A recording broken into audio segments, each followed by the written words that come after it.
Pinasasampahan na ng COMELEC ng reklamo si suspended Mayor Alice Guo dahil umano sa pagsisinungaling niya tungkol sa citizenship ng tumakbong alkalde. Balitang hatid ni Sandra Aguinaldo. Yan po ay isang kasong kriminal na may kulong na 1 hanggang 6 na taon na kung sakali pong mapapatunayan, ang kaso po ay maaaring maisampa sa Regional Trial Court. Ito ang mga parusang maaaring kaharapin ni suspended Banban Tarlac Mayor Alice Guo kapag napatunayan sa hukuman na nagsinungaling sa Certificate of Candidacy. Ayon sa Commission on Elections o COMELEC, maaaring maharap si Guo sa kasong misrepresentation sa ilalim ng Omnibus Election Code. Magsasagawa na raw ng preliminary investigation matapos payagan ng COMELEC and Bank ang rekomendasyon ng kanilang legal department na magsampa ng reklamo laban sa alkalde.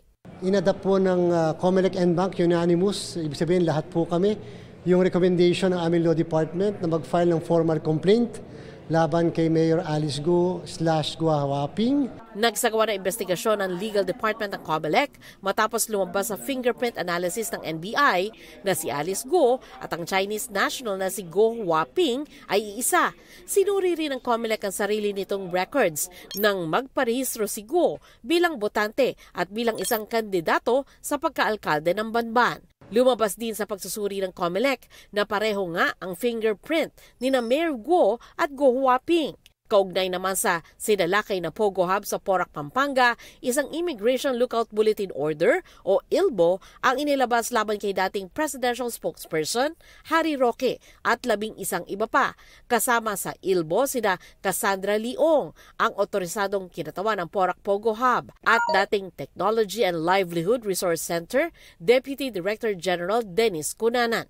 Our information also states kasi na si Cassandra Leong ay lumabas na po daw ng bansa. That was one of the reasons which prodded us na maglabas na po ng ILBO. Tinawag naman ito ni Roque na harassment. Ang ebidensya lang daw laban sa kanya ay ang pagsama niya kay Cassandra Ong at isang walang patunay na organizational chart kung saan kasama ang kanyang pangalan. Haharap daw si Roque sa mga nag-aakusa sa kanya at sasagot sa lahat ng aligasyon. Sandra Aguinaldo, nagbabalita para sa GMA Integrated News. Kapuso, alamin ang maiinit na balita. Bisitahin at mag-subscribe sa GMA Integrated News sa YouTube. Sa mga kapuso abroad, samahan nyo kami sa GMA Pinoy TV at sa www.gmanews.tv.